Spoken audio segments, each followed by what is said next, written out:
अस्सलाम वालेकुम। हमल के अंदर शुगर की तशख़ीस के लिए हमें कौन सा टेस्ट इस्तेमाल करना चाहिए?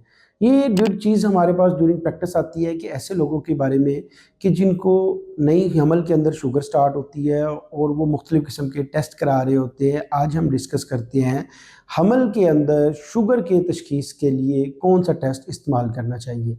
आज हम इस चीज़ को डिस्कस करते हैं। मैं हूं डॉक्टर सुहेल, आपकी सेहत का दोस्त, और आप देख रहे हैं मेरा वीडियो चैनल।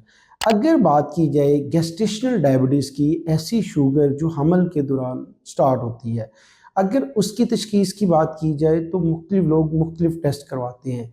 कुछ लोग कहते हैं डॉक्टर साहब ये देखिए मेरे ये 3 महीने वाला जो टेस्ट है जिसे हम HbA1c कहते हैं वो करवाते हैं और कहते हैं डॉक्टर साहब ये बिल्कुल ठीक आया है, या कई लोग फास्टिंग करते हैं।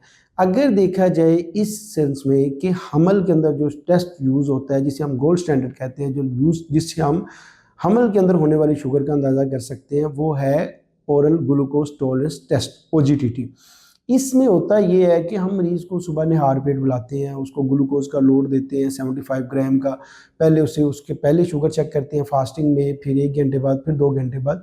इससे हमें जो जो डायग्नोसिस होता है, जो तशख़ीस होती है हमल के दौरान होने वाली शुगर की, जिसे हम गेस्टेशनल डायबिटीज़ कहते हैं, वो एक प्रॉपर तरीके से हो सकती है। इस प्रोसेस के थ्रू अगर हम किसी भी मरीज़ की हमल के अंदर जिनको शुगर होती है, उनकी तशख़ीस करें तो बहुत कम ऐसे मरीज़ रह जाएँगे या बिल्कुल नहीं रह जाएँगे जिनको डायग्नोसिस ना हो जिनका। तो लिहाज़ा जो हमल के अंदर जो बेस्ट टेस्ट है वो ओरल ग्लूकोज टॉलरेंस टेस्ट है, जिसे हम मरीज़ को ग्लूकोज़ पिला के उसकी शुगर को चेक किया जाता है। आज की वीडियो के लिए इतने, मिलते हैं नेक्स्ट वीडियो में। शुक्रिया। अस्सलाम वालेकुम।